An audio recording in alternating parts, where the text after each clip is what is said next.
La realidad mexicana, mi querido Moisés, el humanismo mexicano contra las cuerdas hoy en día. ¿Cómo te va? Buenos días. Buenos días, Jesús, me da mucho gusto saludarte. Pues mira, la verdad es que pues mucha Sí, información, muchos eventos, muchos temas. En los últimos 10 días, Jesús, a ver, a ubicarme en 10 días. sí, Y permíteme utilizar algunas referencias de lo que ha pasado en los últimos 10 días y como hilo conductor, pues el humanismo mexicano, porque dicen por ahí que sin texto pues no hay contexto, correcto.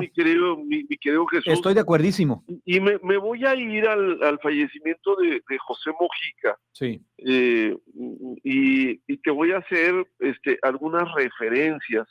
Fíjate que José Mujica otorgaba paradójica o contradictoriamente perdón a quienes lo pisoteaban o pisoteaban la democracia. Y mira, José Mujica fue víctima directa de la dictadura uruguaya, pero tuvo una tolerancia indestructible, una renuncia al odio y al sectarismo como modalidades políticas.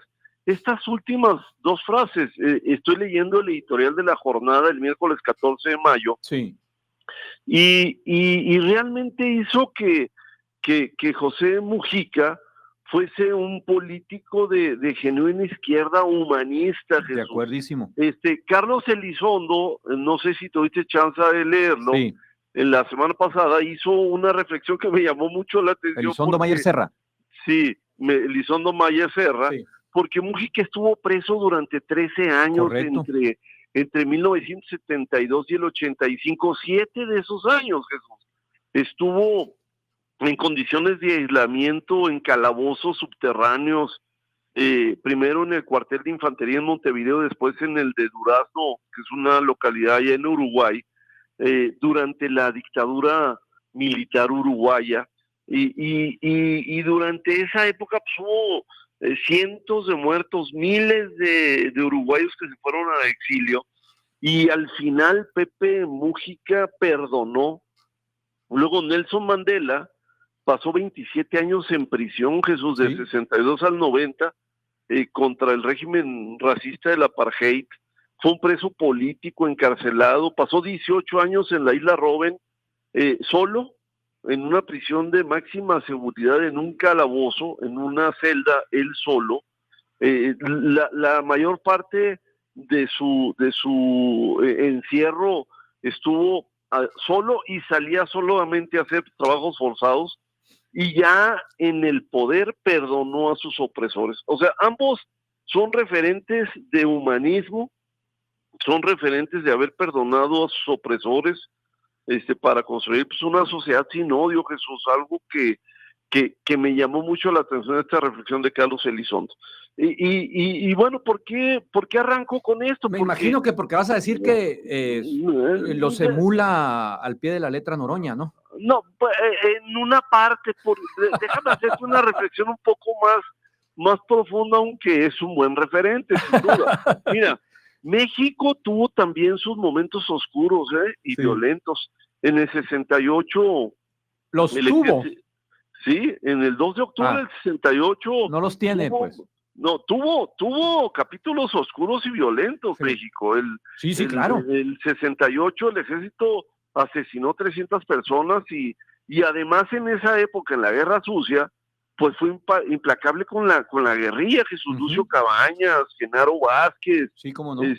perseguidos, el Partido de los Pobres, la 23 de septiembre y sus integrantes, pero debo decirte que ninguno de los miembros del humanismo mexicano estuvo en esas filas, estuvo en esas persecuciones como si lo estuvieron Mandela o, por ejemplo, Mujica en aquellas que te hice la referencia. Sí, claro. López Obrador militaba en el PRI, nunca estuvo preso, Sí.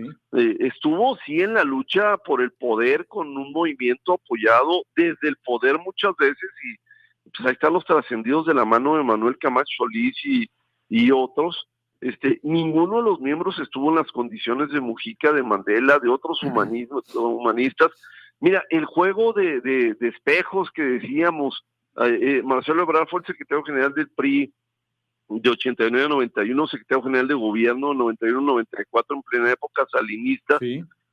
José Ramón de la Fuente fue el secretario de salud con Cedillo, Esteban Moctezuma el de gobernación. Así es. Julio Menchaca, gobernador de Hidalgo, Laida Sansores, Ricardo David y Saúl Monreal, todos ellos formaron parte de Alfonso Durazo. no se puede decir Durazo, lo mismo, ¿no? Bueno, Alfonso Durazo, tú sabes que fue pues colaborador en el CREA de Heriberto Galindo, después sí. Estuvo con Colosio, sí.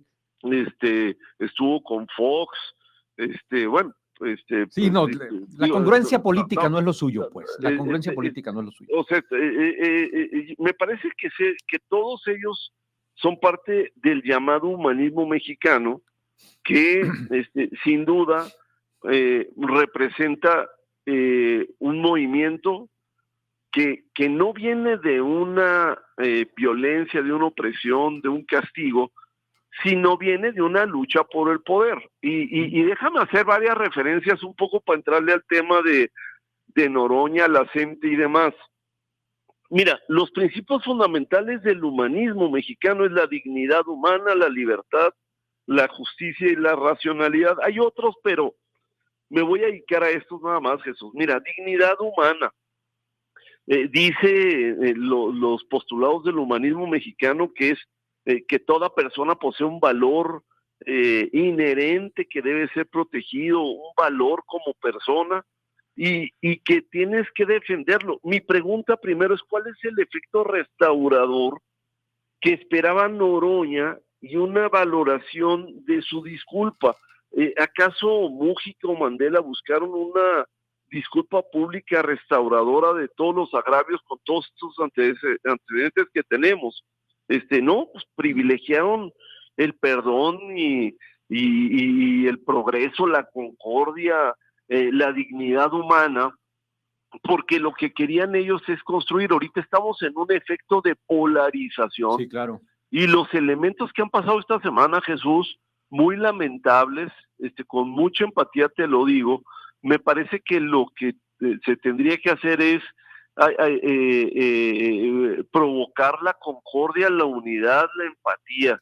La libertad, Jesús, incluye la libertad de pensamiento, sí, de expresión, de conciencia, de elección individual, con responsabilidad social. Y aquí se me viene a la mente Héctor de Mauleón, Jesús, y el caso del Universal, sí, que me parece realmente escandaloso que estén demandándole al Universal que baje una columna cuando el Centro Nacional de Inteligencia señala precisamente que la jueza Tania Contreras López, candidata al Tribunal Electoral de Tamaulipas, tiene una vinculación indirecta con una red.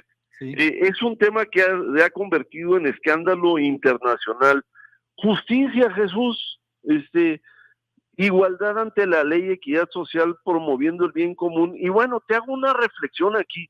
En el 10 de abril del 2022 hubo un ejercicio de revocación de mandato y hubo una participación del 17% en aquella época. Hoy, si tú lees las estimaciones de participación en la elección del 1 de junio, te vas a encontrar con que hay entre el 5 y el 7% de estimación de participación. Y por supuesto que en esta elección de ministros, jueces y magistrados, sí, pues habrá una movilización de los militantes, sí, de los empleados, de los funcionarios, sí, de los gobiernos estatales, municipales, acordeones, y todo lo demás, sí, y va a llegar a una participación entre el 10 y el 20% en esta elección, pero no va a representar un asunto de justicia, de igualdad ante la ley. Los jueces de competencia económica, los jueces penales más importantes, los mercantiles, se van a elegir en Iztapalapa, Jesús. Moisés, sí, eso es terrible. Mira, me gustaría retomar precisamente eso. Si me aguantas un minutito en la línea, tengo que hacer la pausa y regresamos ahorita contigo.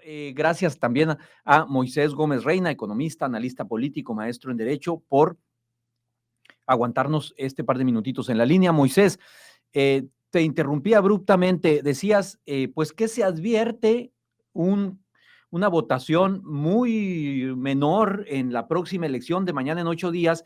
Y me quedo con esa frase que me resulta lapidaria, ¿no? Se van a elegir a los ministros y a jueces y a magistrados desde Tepito. Sí, bueno, refiriéndonos al hilo conductor Sí.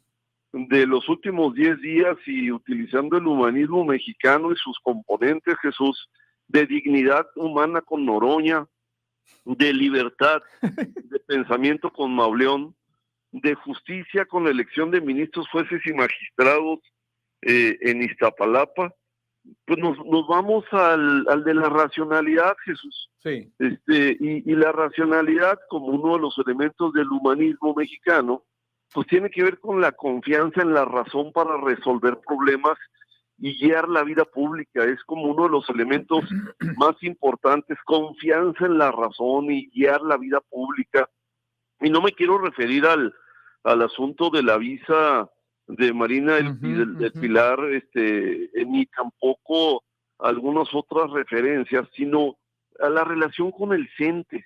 Sí. O sea, el CENTE, la coordinadora, la CENTE, la Coordinadora Nacional de Trabajadores de la Educación, y su relación con el humanismo mexicano o la cuarta transformación o su segundo piso. Y no me puedo sustraer de miembros de la CENTE que han sido senadores como Casimiro Méndez Ortiz, senador por Michoacán, o como Irán Santiago Manuel, que es el dirigente de la sección 22 de Oaxaca, que fue diputado federal, o Adela Piña, que fue diputada federal también, todos por Morena, o Leticia Ramírez Amaya, o sea, Leticia Ramírez, Jesús, que fue la secretaria de Educación Pública con Andrés Manuel López Obrador. Ajá. Pues bueno, pues fue dirigente sindical en la coordinadora y está metida ahí en la coordinadora. Sin duda, la coordinadora pues ha realizado protestas, tiene algunas demandas que sin duda son consideradas como luchas que la gente sí quisiese estar viendo en su discusión. Sin embargo, pues tienen una poca viabilidad por lo mismo que está sentado en el gobierno, en la Secretaría de Hacienda, y abrogación de la ley del ISSSTE del 2007, que busca restituir el sistema de pensiones, pues tiene poca viabilidad fiscal. Se requeriría de una reestructuración profunda del sistema de pensiones, y el gobierno de López Obrador, fíjate, endeudó al país en cerca de 8 billones de pesos, el nivel de endeudamiento. Sí. Si esto se hubiese planteado en aquella época, cuando tenían a la secretaria ya, pues otro planteamiento hubiese sido: piden el aumento salarial del 100%, la abrogación de la reforma educativa de López Obrador, la asignación del 12% al PIB de la educación. Digo, la verdad es que es una demanda bastante generosa, tener 12% del PIB en educación como Dinamarca, Jesús, como Suiza o como esos países. Sin embargo, pues tener... ¿Cuánto tenemos actualmente? Recuérdanos. El 3%, Jesús. 3%. Y bueno, pues el tema fundamental aquí es que no es privativo de México el que haya este tipo de demandas. Hay ejemplos internacionales, Jesús. En Rumania, en el 2023, 150,000 trabajadores realizaron una huelga exigiendo un aumento salarial del 25%, no del 100%. En Polonia, 14,000 escuelas en 2019 hicieron una huelga nacional que duró cerca de un mes y medio, generó un amplio debate sobre el financiamiento de la educación. En Estados Unidos, en el 2018-2019, en Arizona, en Oklahoma, en West Virginia, hubo huelgas de semanas. En el Reino Unido en 2023, en Argentina. Es decir, no es aislado que haya tensiones entre los sindicatos de maestros y los gobiernos a nivel global. Lo que sí es raro es que quien te esté demandando, como la coordinadora lo ha hecho desde el 2002, 2003, 2007, 2011, 2015, sea parte de tu movimiento y que la secretaria de Educación pues sea miembro de tu propio la gabinete. coordinación. Imagínate todo lo que la coordinadora no sabe respecto a los centros en materia presupuestal, en materia programática, en materia de visiones en la educación, cuando uno de sus miembros pues fue la secretaria de Educación. Es una síntesis de lo que ha pasado en los últimos 10 días con este movimiento, mi querido Jesús. Oye, doctor Gómez Reina, estoy conversando con Moisés Gómez Reina, economista, maestro en Derecho, analista político. ¿Hay algún actor político dándole cuerda a este tipo de movimientos? Lo que vimos esta semana también de la presidenta fue una imagen gráfica, comunicacionalmente gráfica, muy fuerte. Cuando los integrantes de la CENTE le toman material y literalmente el Palacio Nacional y no dejan entrar ni a los reporteros serios ni a las moléculas que habitan diariamente por ahí, que pululan por ahí, ni a los funcionarios tampoco que la acompañaban. Impresionante ver, insisto, una imagen gráfica muy fuerte a la presidenta sola. Se le veía sola a la presidenta, sin el acuerpamiento habitual de la lambisconería pseudoperiodística de muchos de los que van ahí, hay otros que sí son serios, y sin el acuerpamiento también de algunos de sus funcionarios y funcionarias. ¿Hay alguien dándole cuerda a este movimiento o podríamos pensar, como decía el clásico también del sexenio pasado, que estos de la CENTE no tienen llenadera? Mira, es más bien lo segundo. O sea, la CENTE tiene un nivel de simbiosis con el movimiento, sí, bastante presente. Utilizan el chantaje y la retórica como un mecanismo de negociación. Si tú recuerdas, a principios del año, cuando se planteó la iniciativa de reforma del ISSSTE, se amenazaron los movimientos y rápidamente se echó para abajo eso del ISSSTE. Siento que se respondió demasiado rápido. Y van y se sientan y presionan, y obviamente hay una diferencia, hay una diferencia muy grande entre López Obrador y Claudia Sheinbaum, Jesús. Tanto en términos de cómo atender el tema de la seguridad, ya lo hemos visto, y en términos de identificar, tiene sí una visión un poco más de Estado, una visión un poco más seria, pero siento que como se diría en términos marítimos, la fauna de acompañamiento a veces no le ayuda, y no porque haya dolo, sino porque tengo la impresión de que a veces hay improvisación, inexperiencia, y en algunos casos en los menos intereses involucrados. Es decir, en este caso de la coordinadora, de la CENTE, me parece que sí debiera de haber un poco de mano firme. Sí. No represión. Sí, claro.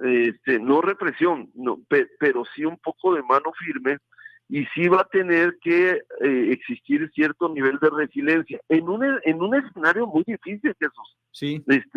Con el lamentable atentado que se dio contra el Estado mexicano en esta semana, en las personas cercanas a Clara Brugada, me parece que te genera un entorno enrarecido, y con el antecedente de que le quitan la visa a la gobernadora la semana pasada, en el fin de semana, choca el buque Cuauhtémoc contra el puente de Brooklyn como un elemento de imagen internacional desgastante.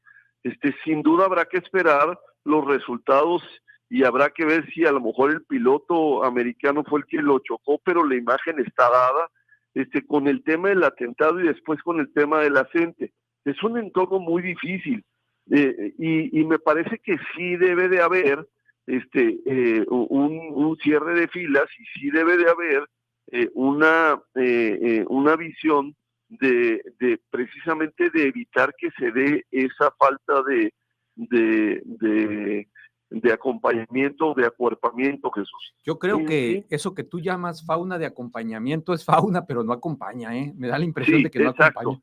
Exacto. Me da la impresión de que es fauna nada más, pero no la acompaña, y se advierte muy sola la presidenta, y literalmente el barco se tambaleó fuerte esta semana, el barco de Morena, el barco del oficialismo, el barco de la presidenta. Sí, pero sin duda también en términos pesqueros y marinos, sí, pues la fauna de acompañamiento, además de pelágicos mayores, pues tenemos obviamente pues gente que nada más está alimentándose a partir de intereses particulares. Parásitos, y eso pues es lo lamentable, pues, ¿no? Sí. Moisés, te agradezco mucho, como cada semana, que nos ayudes a ponerle el énfasis, y sumamente pertinente la reflexión que haces sobre el humanismo mexicano y esta comparación y este símil de Fernández Noroña con Mujica y con Mandela. No se me había a mí ocurrido pensar que se parecieran tanto. Y sobre todo los orígenes de los movimientos. Sobre todo los orígenes. O sea, recordemos el juego de espejos, los roles de espejos. Sí. Es decir, Juan Ramón fue el secretario de Salud de Cedillo. Esteban Moctezuma, secretario de Gobernación, fue el secretario de Gobernación de Cedillo. Sí. Marcelo Ebrard fue el secretario de Gobierno cuando Salinas y Manuel Camacho estaban en la Ciudad de México. O sea, ¿de qué estás hablando? Sí. Bueno, híjole, te agradezco mucho. ¿Dónde te leemos? ¿Dónde te seguimos? Aquí contigo todas las semanas, agradecido, y en @GomesReina y en X. Jesús. Muchas gracias. A ver cuándo te das una vuelta ya por el estudio, ya hace falta. Ándele.